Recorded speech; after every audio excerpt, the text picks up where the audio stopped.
In January 2020, Amazon applied for a trademark for the name Amazon Pharmacy in the UK, marking the e-commerce giant's first steps into Britain's pharmaceutical space. The trademark application followed the company's acquisition of US pharmacy PillPack in 2018, a company founded in 2013 which specialises in the home delivery of over-the-counter medicines. After only a massive 41% share in the cloud market, the launch of its grocery services and the widely successful Prime subscription offering, the next market in which it plans to heavily disrupt appears to be the medical one. And it has already started doing so. The news of the Amazon Pharmacy formation in 2018 saw health insurers, drug distributors and drugstores in the US lose $22 billion in market value on the day of its launch alone.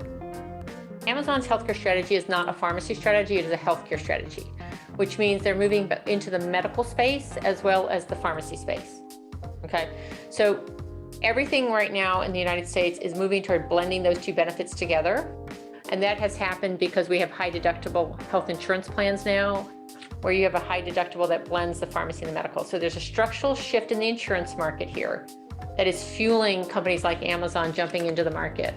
So they started with PillPack, which was, even though they paid $1 billion for it, very small company, not easy to scale, all that kind of stuff, right? So they did launch just a couple months ago something called Amazon Pharmacy, which is different from PillPack. And you can actually either get your drugs through the mail, through an Amazon Prime membership, or you can pick them up at a retail store because the retail pharmacy stores are now part of the Amazon network. While the company's strategy for its other divisions has been to take on the market leaders head-on and play them at their own game, Amazon is changing its strategy this time round by combining both healthcare and pharmacy and rolling it into a one-of-a-kind service which it is able to scale into its already existing e-commerce platform. They've set up this company called Crossover Health. Crossover Health is their clinics. So they're medical clinics that have primary care, telemedicine visits, nutrition. They just added physical therapy, which is sort of interesting, low margin business. So they're going to continue to expand both in bricks and mortar and digitally because they really want to be wherever the consumer is, and they're really focused on cash pay. This means that the company is not only seeking to disrupt the drug delivery space, but to expand on a range of healthcare services. I think the market in the United States has already been disrupted, and it's all moving toward cash. So I think they're trying to catch the wave. I don't know that they were the disruptor. Probably the big disruptor initially was Walmart. The medical insurance space is worth $1.1 trillion in the US alone, with nearly 300 million Americans paying for healthcare insurance. However, Amazon is taking aim at the large proportion of those who can't afford it. In the United States right now, we have about 20 million people uninsured because of COVID. You have another about 45 million that are underinsured. They have a high deductible plan. $3,000 deductible they have to pay before the insurance kicks in. So you've got sort of this bulk of consumers now that don't have easy access to healthcare. So that's what they're trying to catch. So I think they will continue to try to move technology into that space. It's highly regulated and very complex, but I think they're really catching the wave of what's already started about 3 years ago in the US. London residents are getting used to seeing the Amazon signage on the high street. However, the astronomical cost of maintaining the technology in these stores means that it is fairly unlikely that Amazon will open bricks and mortar locations similar to that of market leaders including Superdrug and Boots. They'll try to minimize the brick and mortar footprint. So if they can do a small counter but not do a full, and the pharmacies are smaller anyway. The footprint's a lot smaller in the UK than it would be in the United States anyway. So I think it'll be a very small footprint where you can pick up your script, but they'll also do lots of digital online work. And you probably already know, but they are working with the trust, the National Trust, and they're starting to manage all your healthcare data in the UK. So they have a global strategy. It's beyond just providing care. So let's just say providing access to pharmacy, providing access to physicians. It's really that space of cloud computing and getting into everybody's data that they're really also focused on. One area in which Amazon receives widespread controversy from both consumers and regulators alike is in its use of data, which it collects on a gigantic scale through both its e-commerce marketplace and its plethora of Alexa devices, which are found in 40 million households in the US alone. The tech behemoth has recently been under fire from the EU after it alleged it had broken data protection laws, fining Jeff Bezos' company $865 million, a sanction which the company has since appealed. This bone of contention surrounding data is one that Lang believes could be a tricky one for them to navigate. You've got this digital divide where younger folks like the convenience of everything and don't necessarily read the 19 pages of disclosures before they agree to use an app and give away all their rights to data, right? So here, that's the problem. The issue in healthcare is a little different because the issue in healthcare is because the information that you're collecting around people's diagnoses and medications is so sensitive and could stigmatize the person if there's a breach. So there's if you breach my credit card, obviously there's a financial consequence. But if you breach and you find out that I'm on an HIV drug, I could potentially lose my job, right? Somebody may say, I don't want to pay for that. I don't want to hire them. It's too expensive.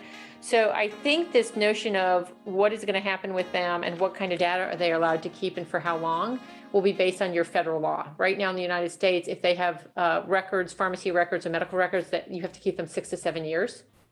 The question is, how does everybody protect it, right? They're going to hold it up in the cloud and they're going to try to keep it in the cloud and protect it. Amazon in the United States is HIPAA compliant.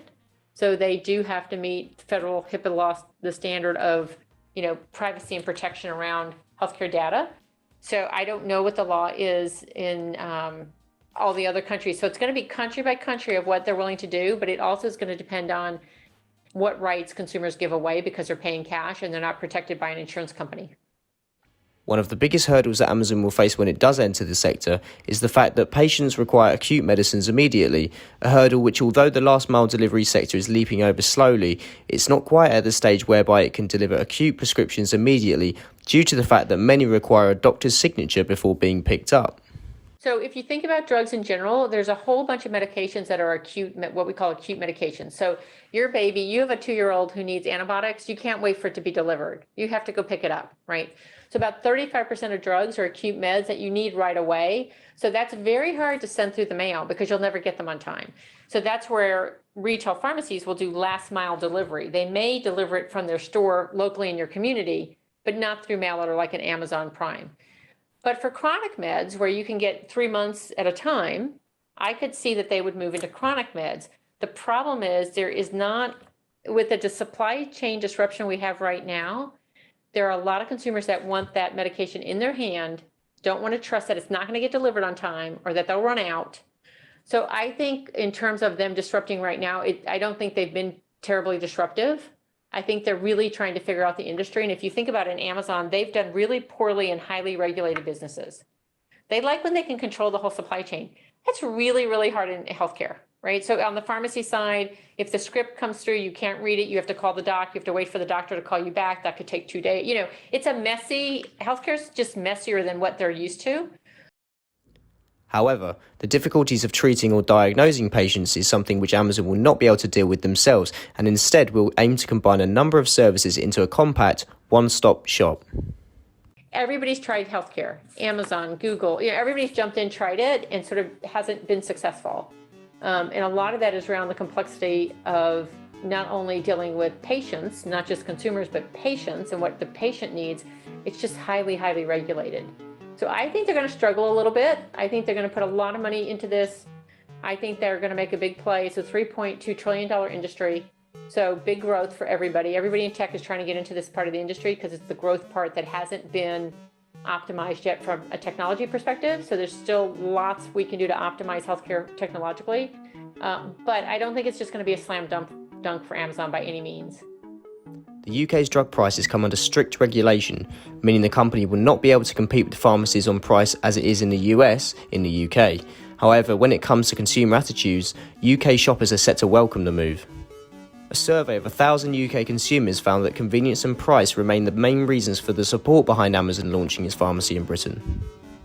Amazon's big selling point and one of the reasons for its major success during the pandemic was its convenience factor, which it has managed to scale globally through its Prime subscription service.